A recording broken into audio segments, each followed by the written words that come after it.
I'm really grateful to them because they are the first group, arrived in Iskenderun and with a group of army, with a group of people. सबके साथ अच्छे ताल्लुकात और relations बनाने का हुनर सीखना तो इंडिया से सीखे कि किस तरह से मुश्किल वक्त में सबसे पेश पेश आता है। Thanks to our brothers, our friends, our lovely nation. हम लोग अभी भी मुसलमान, हिंदू, काफिर, यहूदी इन्हीं चीज़ों से बाहर नहीं निकल रहे। वो लोग इंसानियत के लिए काम कर रहे हैं। I had only one friend from India. I didn't know much people from there.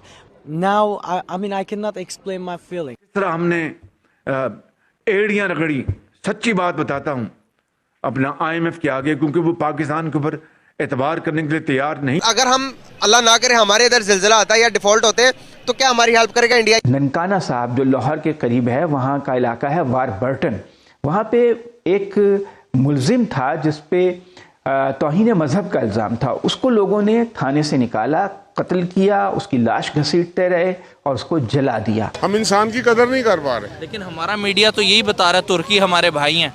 जय हिंद दोस्तों। तुर्की और सीरिया में आए विनाशकारी भूकंप के चलते अब तक 25,000 से ज्यादा लोगों की मौत हो चुकी है। भारत ऑपरेशन दोस्त के तहत भूकंप प्रभावित तुर्की और सीरिया को हर संभव सहायता प्रदान करने की कोशिश में जुटा हुआ है। इसी कड़ी में भारत ने ऑपरेशन दोस्त के तहत गाजियाबाद के हिडन एयरबेस से राहत सामग्री का 7वां जत्था तुर्की और सीरिया के लिए रवाना किया। भारत ने तुर्की और सीरिया को राहत सामग्री, चिकित्सा सहायता, आपातकालीन और महत्वपूर्ण दवाइयाँ, उपकरण समेत कई वस्तुएं भेजी है। भूकंप प्रभावित सीरिया को स्लीपिंग मैट, त्रिपाल, कंबल, आपातकालीन और महत्वपूर्ण जरूरी राहत सामग्री भेजी गई।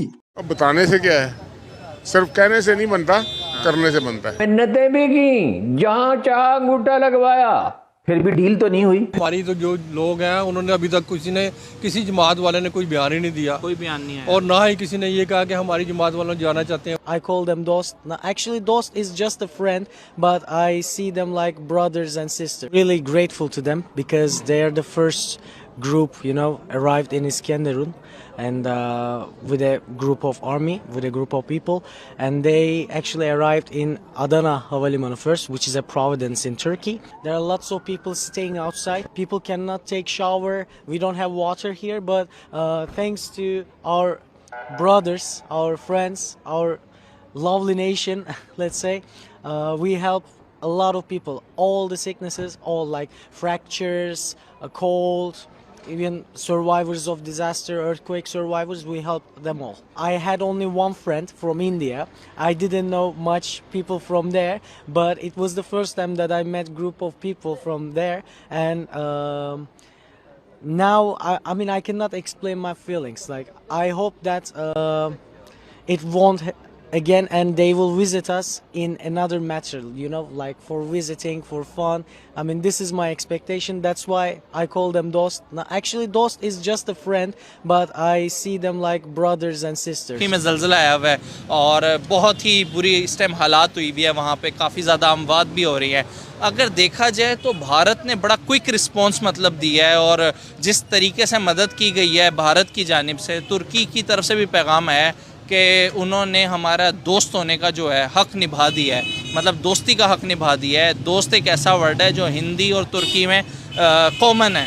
बहैसियत पाकिस्तानी किस तरीके से देखते हैं, जबकि पाकिस्तान के वज़ीर आज़म ये कह रहे हैं कि 1 महीने तक जो है वो हम तुर्की से लोन की अपील नहीं करेंगे। इस स्टेटमेंट का तो मुझे नहीं पता कि शहबाज शरीफ साहब ने क्या कहा है, वज़ीर आज़म हमारे पाकिस्तान वालों ने, लेकिन पाकिस्तान के भी हालात ख़राब हैं, उनके भी हालात ख़राब हैं। ठीक है। और इतना बड़ा जो सानिया हो गया तुर्की में, ये मामूली नहीं है। कोई भी कंट्री वाला होगा, कोई भी मुल्क होगा, वो इसे खुद अवेल नहीं कर सकता। ठीक है। ये तो उसकी इंडिया की अच्छी बात है कि पूरी दुनिया की अच्छी बात है। जैसे पाकिस्तान में अभी पीछे सैलाब आया था सारा, पूरी दुनिया ने हमारी मदद की, अमेरिका में, इंग्लैंड में, सब ने। वो भी तो हमारे मुखालिफ कह लें कि वो गैर मुस्लिम है, तो गैर मुस्लिम होना कोई ज़रूरी बात नहीं है। इंसानियत सबसे अच्छी चीज़ है। ठीक है। अगर इंडिया वालों ने ये काम किया है तो बड़ी अच्छी बात है। वो तो हमें भी कहते रहते हैं, लेकिन ये लोग जो है पाकिस्तान में कोई इनकी बनती नहीं, आपस में सिलसिला ख़राब है, तो हम लोग उनको ठीक नहीं समझते या वो हमें ठीक नहीं समझते। ये सिलसिला ऐसे ही रहना। लेकिन बहरहाल ये है कि पाकिस्तान वालों को कम से कम अपनी टीमें भेजनी चाहिए थी डॉक्टरों की, और जो कुछ करना चाहिए था वो कर लेना चाहिए था उनके साथ, क्योंकि वो हमेशा हमारा साथ देते हैं। पीछे नहीं हटते हमारी मुसीबतों में, और पूरी दुनिया हमारा साथ देती है। सर हमारे वज़ीर आज़म साहब ने ये स्टेटमेंट दी थी, मैं तुर्की खुद जाके विज़िट करूंगा और ताज़ियत करूंगा, जिस पे तुर्की ऑफिशियल्स ने उन्हें मना कर दिया तुर्की आने से। आपको लगता है एक ऐसे हालात जब कंट्री में अमवात हो रही हों, जब कंट्री में जलज़ला आया हो, उस टाइम किसी प्राइम मिनिस्टर का जाना सही था ये डिसीजन? नहीं, सही तो नहीं था जी। देखें जी, उनका अपना परेशानी पड़ी है, वो इनको देखते, इनकी खैर आफियत पूछते कि भी आए हैं हमारी तरफ। बात तो ये कि इनको अपने सिलसिले भेजने चाहिए, डॉक्टर भेजने चाहिए, फौज भेजने चाहिए, जैसे ये इंडिया ने भेजी है सारी, मतलब डॉक्टर्स के पूरा उधर गया है। जाके 10 15 20 बंदे तो जाने थे ना उनकी, वो कैसे वो करते खिदमत वगैरह जो कि सिलसिला करते। सर हमने एड़ियां रगड़ी, सच्ची बात बताता हूँ अपना IMF के आगे, क्योंकि वो पाकिस्तान के ऊपर एतबार करने के लिए तैयार नहीं था। IMF का ये कहना था कि आप बात करते हैं उससे मुकर जाते हैं, उससे बदल जाते हैं, you don't honour your commitments, तो हम आपकी बात नहीं मानेंगे। उन्होंने पता नहीं कहाँ कहाँ अंगूठे लगवाए और कहाँ कहाँ क्या क्या उन्होंने गारंटीज ली। हारून साहब एक तरफ आपने बचा दावा तो गया ही नहीं। अच्छा, अब आप देखें ना, एक तरफ तो कहते हैं मैं सच बोल रहा हूँ, जो आदमी बार बार कहे ना मैं सच बोल रहा हूँ, वो बड़ा कम इम्कान होता है सच बोल रहा हूँ। डिफॉल्ट से बचा लिया गया है, कहाँ बचा लिया गया है?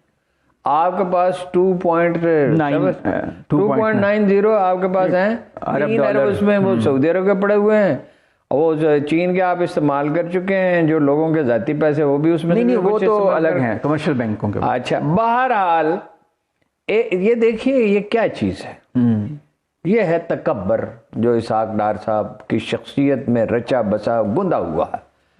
मैंने डील करना, मिफ्ता कौन है, मैं उनकी मिन्नतें नहीं करूंगा। तो शहबाज शरीफ साहब ने कहा मिन्नतें भी की, जहां चाहा अंगूठा लगवाया, फिर भी डील तो नहीं हुई। फिर भी अच्छा कह रहे हैं कि वो डिफॉल्ट से कब निकाल लिया जी आपने डिफॉल्ट से?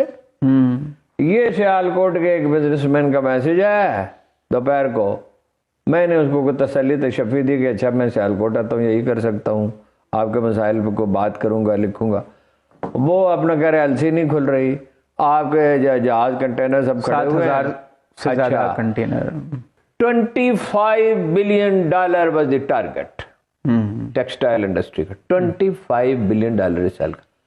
अब अंदाजा ये है कि ज्यादा से ज्यादा 19 बिलियन होगा, वही है आपकी सबसे बड़ी एक्सपोर्ट। ठीक है। अच्छा, ये गए ओवरसीज पाकिस्तानी जो पैसे भेज रहे हैं $5-6 बिलियन उसमें गए, जो काम इन्हें IMF के साथ समझौते का 6 महीने पहले कर लेना चाहिए था, वो अब ये करने की कोशिश कर रहे हैं। जितने आप कमजोर होंगे वो उतनी उनकी सौदाबाजी की पोजीशन मजबूत